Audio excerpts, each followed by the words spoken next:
ਇਹ ਲੋਕ ਭਗਵਾਨ ਦੀ ਸ਼ਰਨ ਵਿੱਚ ਨਹੀਂ ਆਉਂਦੇ। ਇਹ ਰਜੋ ਤਮੋ ਗੁਣੀ ਬਣ ਜਾਂਦੇ ਨੇ। ਉਹ ਆਪਣੀਆਂ ਸੰਸਾਰਕ ਜ਼ਰੂਰਤਾਂ ਦੇ ਲਈ ਦੇਵਤਿਆਂ ਅੱਗੇ ਮੱਥਾ ਕਸਾਉਂਦੇ ਨੇ। ਪਰਮੇਸ਼ਰ ਕੋਲ ਉੱਤਮ ਆਨੰਦ ਹੈ। ਪਰਮੇਸ਼ਰ ਸਾਰੇ ਆਨੰਦ ਦਾ ਸਰੋਤ ਹੈ। ਭਗਵਾਨ ਵਿਰੰਦਾਵਨ ਲੀਲਾਵਾਂ ਦਿਖਾਉਂਦੇ ਹਨ। ਜੋ ਕੁਛ ਵੀ ਕਰਦੇ ਸਭ ਕੁਛ ਹੋਤ ਹੈ। ਆਪਣੇ ਪਿਤਾ ਨੰਦ ਮਹਾਰਾਜ ਨੂੰ ਇੰਦਰ ਦੀ ਪੂਜਾ ਕਰਨ ਤੋਂ ਮਨਾ ਕੀਤਾ ਏ, ਕਿਉਂਕਿ ਇਹ ਤਤ ਸਥਾਪਿਤ ਕਰਨਾ ਚਾਹੁੰਦੇ ਸਨ। ਜੋ ਕਰਦਾ ਹੈ ਪਰਮੇਸ਼ਰ ਨੇ ਕੀਤਾ ਹੈ। ਪੂਜਾ ਕਰਨੀ ਹੈ ਤਾਂ ਪਰਮੇਸ਼ਰ ਦੀ ਕਰੋ। ਪਰਮੇਸ਼ਰ ਦਾ ਹੀ ਸਿਮਰਨ ਕਰਨਾ ਏ।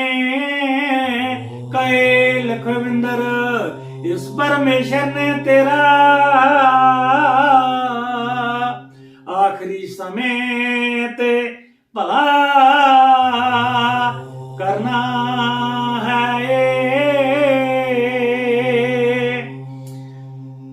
ਸਰਵ ਧਰਮਾਂ ਦਾ ਸਾਇਆ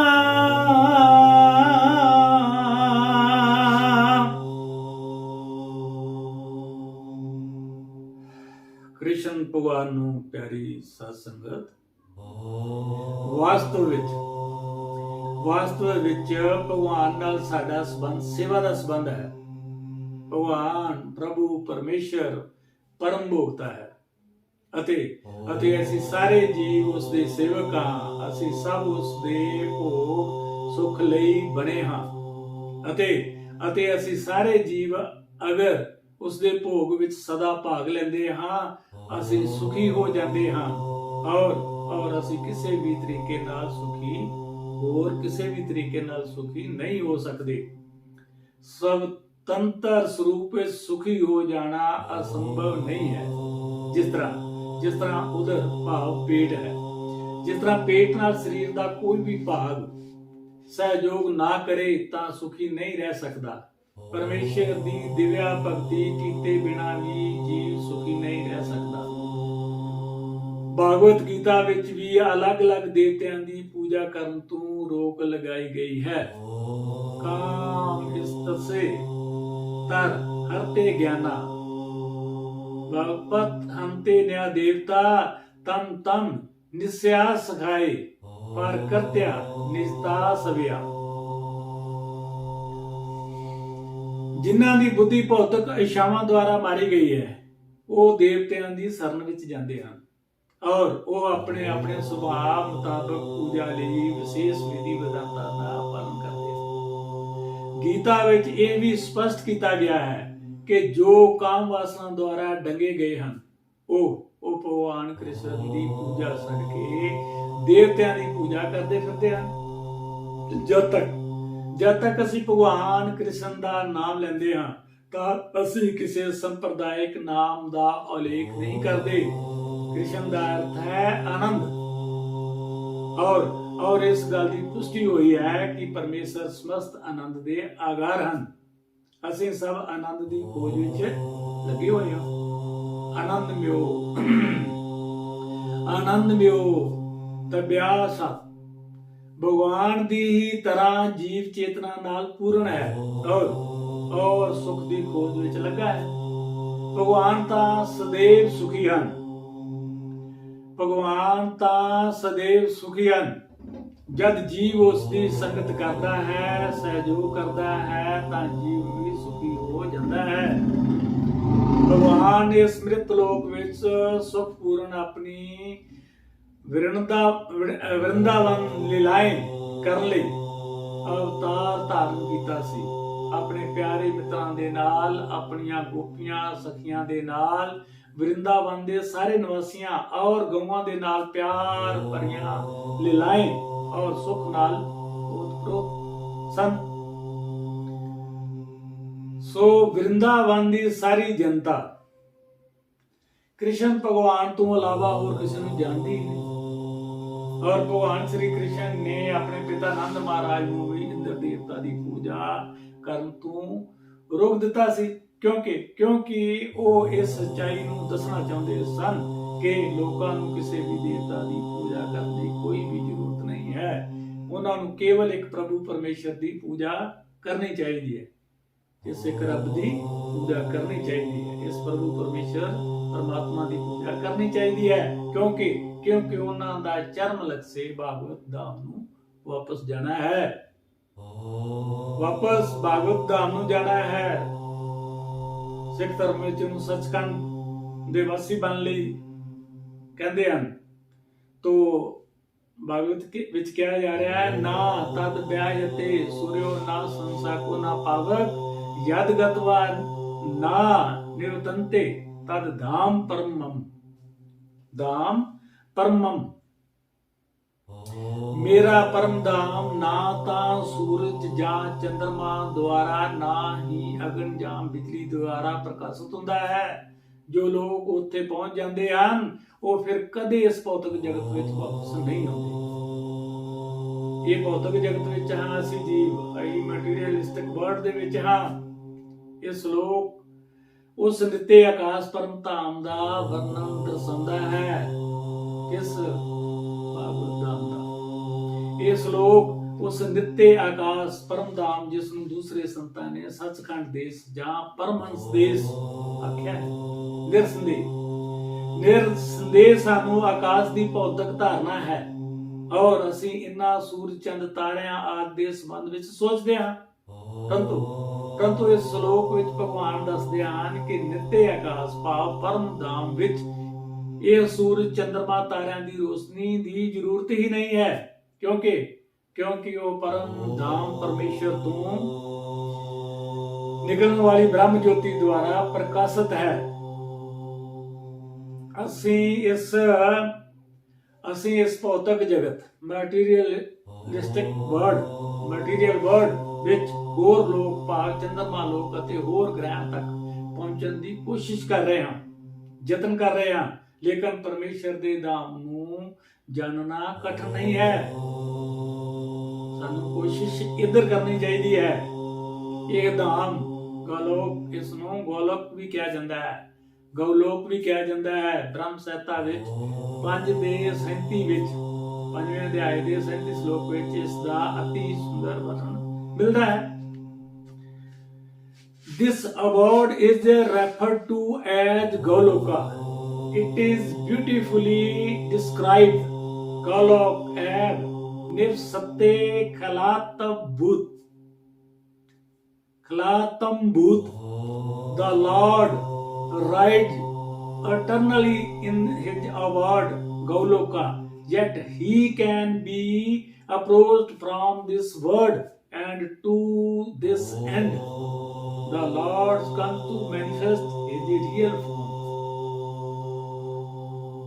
ਇਹ ਚੀਜ਼ ਸਾਨੂੰ ਦੇਖਣੀ ਚਾਹੀਦੀ ਹੈ ਕਿ ਭਗਵਾਨ ਆਪਣੇ ਗਊਲੋਕ ਵਿੱਚ ਸदैव ਵਾਸ ਕਰਦੇ ਹਨ ਔਰ ਇਸ ਲੋਕ ਰਾਹੀਂ ਉਹਨਾਂ ਤੱਕ ਪਹੁੰਚਿਆ ਜਾ ਸਕਦਾ ਹੈ। ਔਰ ਇਸ ਤਰ੍ਹਾਂ ਕਰਨ ਲਈ ਉਹ ਆਪਣਾ ਸਚਿਦਾਨੰਦ ਸਰੂਪ ਵਿਅਕਤ ਕਰਦੇ ਹਨ, ਜੋ ਉਹਨਾਂ ਦਾ ਅਸਲੀ ਰੂਪ ਹੈ। ਜਦੋਂ ਇਹ ਆਪਣਾ ਇਹ ਰੂਪ ਪ੍ਰਗਟ ਕਰਦੇ ਹਨ ਤਾਂ ਸਾਨੂੰ ਇਸ ਦੀ ਕਲਪਨਾ ਕਰਨ ਦੀ ਜ਼ਰੂਰਤ ਨਹੀਂ ਰਹਿੰਦੀ ਕਿ ਉਹਨਾਂ ਦਾ ਰੂਪ ਕਿਹੋ ਜਿਹਾ ਹੋਵੇਗਾ।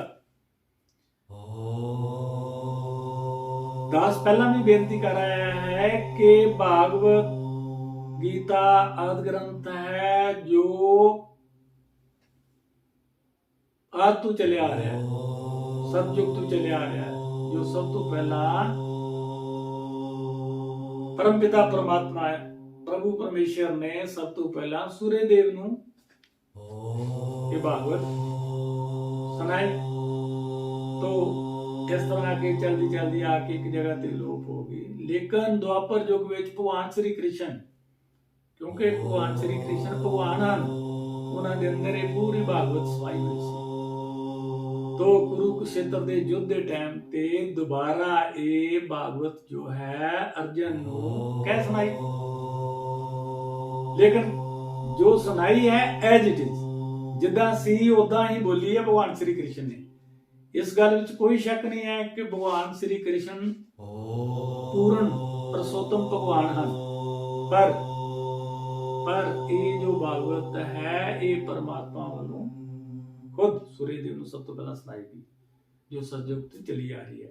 तो वो इहो अपना साम सुंदर स्वरूप प्रदर्शित करते हैं, पर दुर्भाग्यवश अनजान लोग उन्हां दी हसी उड़ाते हैं।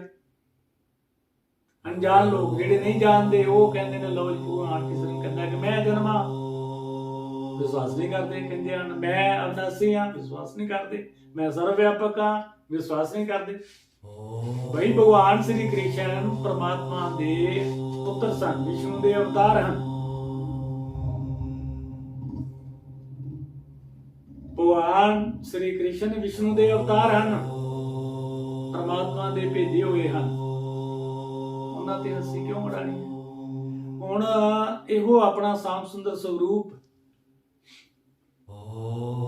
दिखाते हुए विचरते हैं, पर दुर्भाग्यवश अनजान लोग उन्हां दी हसी उड़ाते हैं, क्योंकि वो साडे वर्गे बन के आउंदे हैं और साडे वर्गा मनुखी रूप धार के साडे विच खेलदे कूददे हैं। लेकिन इस तरह सानू ये नहीं सोचना चाहिए कि वो साडी तरह हैं, वो अपनी सर्व शक्ति मता दे कारण ही वास्तविक रूप में साडे सामने प्रगट हुंदे हन और अपनियां लीलावां दिखांदे हन, जो उन्हां दे धाम विखे होण वालियां लीलावां दे प्रतिरूप हन। भागवत गीता सानू इस जगत दे किसी लोक विच जाण दी सलाह नहीं दिंदी, क्योंकि ਅਸੀਂ ਚਾਹੇ ਕਿਸੇ ਜੰਤਰਕ ਯੁਕਤੀ ਦੁਆਰਾ ਭਾਵੇਂ ਜਿੰਨਾ ਵੀ ਮਰਜ਼ੀ ਲੰਬਾ ਸਮਾਂ ਜਿਉਂਦੇ ਜੀ ਬਤੀਤ ਕਰ ਲਈਏ, भाव सर्व उच्च लोक ब्रह्म लोक क्यों ना चले जाइए, किंतु फिर भी उत्थे सानू जन्म मरण विच तां रहना ही पवेगा। इन्हां तो मुक्ति नहीं मिलेगी। लेकिन जो परलोक कृष्ण धाम जां अध्यात्मिक आकाश दे किसी भी लोक विच पहुंचना चाहुंदा है, उसनूं उत्थे कोई भी असुविधा नहीं हुंदी। अध्यात्मिक आकाश विच जिन्ने भी लोक हन, उन्हां विच गोलोक वृंदावन नामक लोक सर्वश्रेष्ठ हैं, जो भगवान श्री कृष्ण दे सर्वश्रेष्ठ धाम दे वासी हैं। ये सब की जानकारी भगवत गीता विच है अते उस विच उपदेश दिता गया है कि किस प्रकार असीं भौतिक जगत नूं छड्ड के अध्यात्मिक आकाश विच वास्तविक आनंदमयी जीवन बिता सकते हैं। अध्यात्मिक आकाश ये भौतिक संसार है। दास अध्यात्मिक संसार की गल कर रहा है। अध्यात्मिक संसार विच मूड ऑफ गुडनेस विच जाके सतो गुण विच जाके बंदगी करके पहुंचा जा सकता है। किथे? अध्यात्मिक आकाश विच। सो भागवत गीता ਦੇ 15ਵੇਂ ਅਧਿਆਇ ਵਿੱਚ ਭੌਤਿਕ ਜਗਤ ਦਾ ਜਿੰਦਾ ਜਾਗਦਾ ਚਿਤਰਨ ਹੈ। ਕਹਿੰਦੇ ਹਨ ਕਿ in the 15th chapter of the Bhagavad Gita, the real picture of the material world is given. It is said there, urdhav मूल अमत सखम अवाथम प्रहर व्याम सन दमसी यसा प्राणिन यस्तम वेदा सा वेदावित।